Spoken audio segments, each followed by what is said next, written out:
मनुष्य के जीवन में सात्विकता जरूरी है। जो सात्विक रहते हैं, सदाचारी होते हैं, स्वच्छाचारी होते हैं, शिष्टाचारी होते हैं, तो वे बड़े महान होते हैं। आप जानते हैं, रावण छोटे छोटे राजाओं को अपने कैप्चर में रखते थे, उनसे कर लेते थे। लेकिन एक राजा थे जिसका नाम था चकवेन, राजा चकवेन। बड़े सात्विक राजा थे, भजन का चस्का उनको लग गया था। जैसे राजा जनक थे, वो भी राजा थे।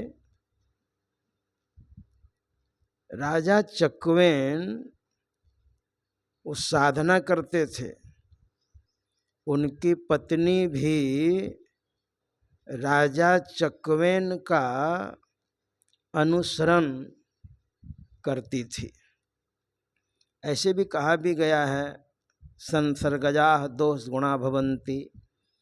अच्छे की संगति होगी तो अच्छाई आएगी, और बुरी संगति होगी तो बुराई आएगी, स्वाभाविक है। तो राजा चकवेन प्रजा से कर लेते थे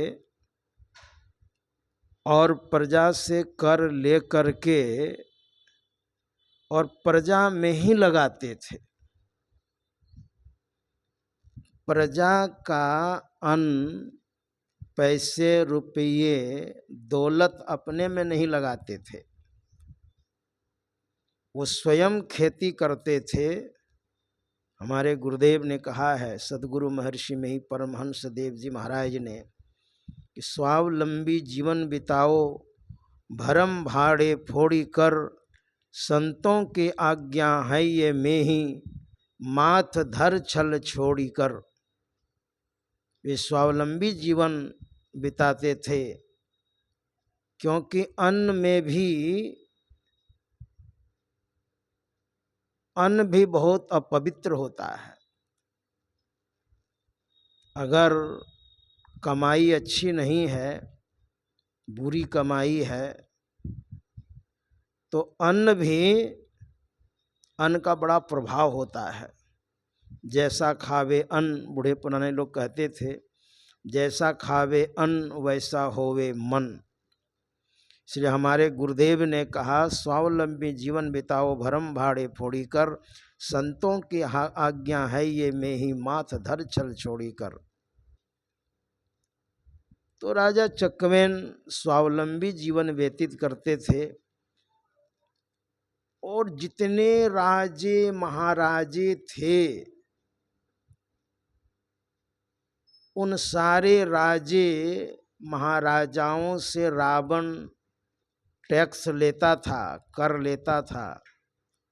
मगर राजा चकवेन जो राजा थे, प्रजाओं से टैक्स लेकर के, कर लेकर के, और उन्हीं में लगाते थे। यानी उनका हक नहीं मारते थे कि भाई इनका है, उन प्रजाओं की सुख सुविधा में ही लगाते थे।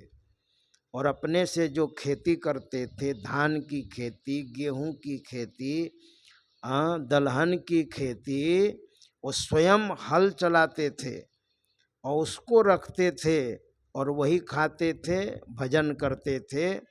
भजन का आनंद उन्होंने लिया था, साधना का आनंद लिया था। बड़े बड़े महापुरुष, हमने तो अपने गुरुदेव का अनुसरण करने का प्रयत्न किया है, कर रहा हूँ, कि गुरु महाराज मेहनत करते थे। हमारे परमाराध्य श्री सदगुरु महाराज खेती करते थे, स्वयं खेती नहीं करते थे, उनके भक्त लोग कर देते थे, लेकिन देख रेख करना, 1 महीना 1.5 महीना रह करके धान की सफाई करके वहीं रहते थे। तो उसी तरह राजा चकवेन थे। राजा चकवेन बड़े प्रतापी थे, लेकिन संगत से गुण होत है, संगत से गुण जाए। और हमारे महापुरुषों ने ऐसा भी कहा है, संगति जरी जाए न चर्चा राम की, दूल्हा बिना बारात कहो किस काम की। राजा चकवेन की धर्म पत्नी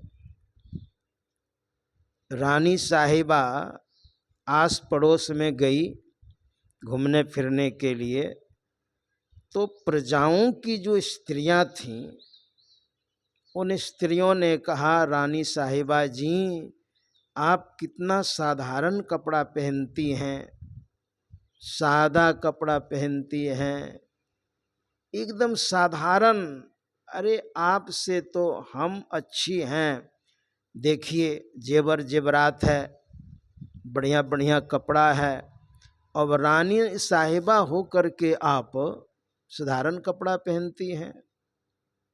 तो थोड़ा जेवर जेवरात पहनिए, अच्छा लगेगा। तो बहुत तरह से सुनने के बाद देखिए शब्द का प्रभाव पड़ता है ना। शब्द में बहुत ताकत है।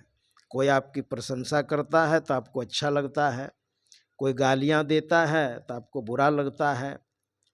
तो शब्द ही तो दोनों है, गाली प्रशंसा दोनों तो शब्द ही है। हमारे महापुरुषों ने कहा भी है, लक्ष्मीर बसति जिह्वाग्रे, जिह्वाग्रे मित्र बांधवः, जिह्वाग्रे बंधनम प्राप्तम, जिह्वाग्रे मरणम ध्रुवम। ये जिह्वा ही सब कुछ है। तो शब्द का बड़ा प्रभाव पड़ता है।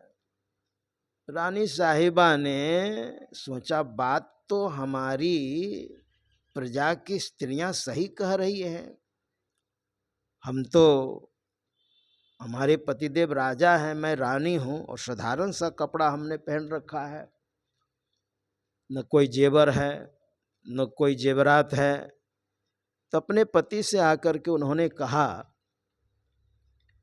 कि कुछ जेवर जेवरात हमको चाहिए, अपने यहाँ तो कुछ है नहीं, कोई सोना चांदी कुछ तो है नहीं। तो राजा चकवेन को समझने में देर नहीं लगी। उन्होंने कहा ठीक है, अपने मंत्री से बुला करके कहा, आप जाइए रावण के पास और रावण से जाकर के कहिए कि मुझे 1 मन सोना चाहिए, कर के रूप में, ऐसे नहीं, वो भी कर के रूप में। और रावण के राज दरबार में बहुत सारे राजे महाराजे बैठे हुए थे। सबों के सामने में जा कर के राजा चकवेन के मंत्री ने कर के रूप में 1 मन सोना की याचना की। तो रावण को बड़ी हंसी आई। उन्होंने ठहाका लगाया और ठहाका लगा करके कहा, बताओ, सारे राजे महाराजाओं से मैं कर लेता हूँ और मुझसे भी कर लेने वाला कौन बेवकूफ राजा चकवेन है, अपने मंत्री को भेजा है। तो बड़ी हंसी आई और राजा चकवेन के मंत्री ने कहा, मैं 24 घंटे की मोहलत देता हूँ, 24 घंटे के अंदर मुझे 1 मन सोना चाहिए। अगर आपने सोना नहीं दिया तो इसका परिणाम अच्छा नहीं होगा। रावण ने तो उस समय नहीं ही दिया। रावण घर आता है और अपनी धर्म पत्नी मंदोदरी, मंदोदरी तो धर्म पत्नी थी, मंदोदरी ने कभी भी सही बात को कहने में पीछे नहीं हटी। तुलसी बाबा ने लिखा है, आह कंत कृत राम विरोधा, काल विबस मन उपजन बोधा, अह कंत कृत। हे पतिदेव, भगवान श्री राम का विरोध आप मत कीजिए, वे भगवान हैं, ये कहाँ की बुद्धिमानी है। एक स्त्री के वजह से सारी लंका को आप विध्वंस करवा रहे हैं महाराज, ये कहाँ की बुद्धिमानी है। इसलिए राम कोई साधारण नर नहीं है, साधारण मनुष्य नहीं है, वे तो नारायण है, नारायण। मंदोदरी बार बार कहती थी। मंदोदरी ने कहा, राजा चकवेन को आपने उनके मंत्री को 1 मन सोना कर के रूप में क्यों नहीं दे दिया। कहा, तुम भी कैसी हो, अरे तुम तो कम से कम मुझे पहचानो, मैं इतना प्रतापी राजा हूं, सारे राजे महाराजाओं से मैं कर लेता हूं, और तुम कह रही क्यों नहीं आपने दे दिया। मंदोदरी ने कहा, नहीं नहीं, बड़े भजनानंदी हैं वे, सत्य प्रतिज्ञ हैं, सदाचारी हैं, शिष्टाचारी हैं, सुच्चाचारी हैं, भजन का बल है। भजन वालों से, साधना वालों से, साधक से डरिए महाराज। अगर उनका कोप हो जाएगा ना, उनका कोप भाजन मत बनिए, नहीं तो परमात्मा रुष्ट हो जाएंगे। तब सुबह हुई और मंदोदरी ने एक कौतुक दिखाया। देखिए, छत पर गई रावण को लेकर के, और रावण से कहा कि देखिए महाराज, कुछ गेहूं लेकर के छत पर छिड़क दिया और बहुत सारे कबूतर आ गए और सारे कबूतर चुगने लग गए गेहूं। तो मंदोदरी ने कहा, राजा रावण की दुहाई है, कोई भी कबूतर गेहूं नहीं चुगेगा, नहीं तो तुम्हारी गर्दन नीचे गिर जाएगी जमीन पर। लेकिन कोई इसका दुष्प्रभाव नहीं हुआ, सारे कबूतर गेहूं चुगते रहे, खाते रहे, कहीं कुछ नहीं हुआ। रावण ने कहा, ये क्या मतलब है कि आप देखिए ना। इसके बाद सारे कबूतरों से कहा, राजा चकवेन की दुहाई है, एक भी कबूतर दाना नहीं चुगेगा, नहीं खाएगा, नहीं तो तुम्हारी गर्दन जमीन पर गिर जाएगी, यानी तू मर जाएगा। सारे के सारे कबूतर एकदम शांत हो गए। एक कबूतर बहरा था, जो वो नहीं सुन पाया, फिर भी चूगा, उसकी गर्दन नीचे गिर गई, वो मर गया। रावण ने कहा, तू कुछ जादू टोना सीखी है क्या। हंसने लगा रावण, कहा कि नहीं नहीं, ऐसा नहीं है महाराज। अच्छा दोबारा दिखाओ। तो दोबारा भी वैसा ही किया, सारे कबूतर एकदम शांत हो गए। तीसरी बार भी सारे कबूतर शांत हो गए। राजा चकवेन की महानता जब रावण ने देखी, ऊपर से तो हंसी आई, लेकिन भीतर से बड़ा भयभीत हुआ। राय दरबार में जाता है, और राय दरबार में जैसे पहुंचता है, राजा चकवेन के मंत्री आए, और राजा चकवेन के मंत्री ने कहा, महाराज 24 घंटे की मोहलत आपको मैंने दी है, इसलिए हमको 1 मन सोना चाहिए, लेकिन आपने मेरी बात सुनी नहीं। लेकिन कुछ भी नहीं सुन रहा था वो। तब समुद्र किनारे राजा चकवेन के मंत्री जाता है और बालू का 2 कमरा बनाता है लंका का, और लात चलाई, दोनों कमरे टूट गए, और हकीकत में लंका की दुर्दशा हो गई, 2 कमरे टूट गए। और तब आकर के कहा, रावण, मैंने बालू का कमरा बनाया था और लात चलाई, तोड़ दिया, हकीकत में तुम्हारे दोनों कमरे टूट गए, अब भी तो कोई समझो, और नहीं तो पूरी लंका को मैं बालू की लंका बना करके लात चलाऊंगा और पूरी लंका को ध्वस्त कर दूंगा। रावण ने कहा, ठीक है ठीक है, 1 मन सोना दे दो। अपने सेवक से कहा, और 1 मन सोना लेकर के राजा चकवेन का मंत्री वो जब आते हैं, तो सारी कहानी उसने सुनाई राजा चकवेन को।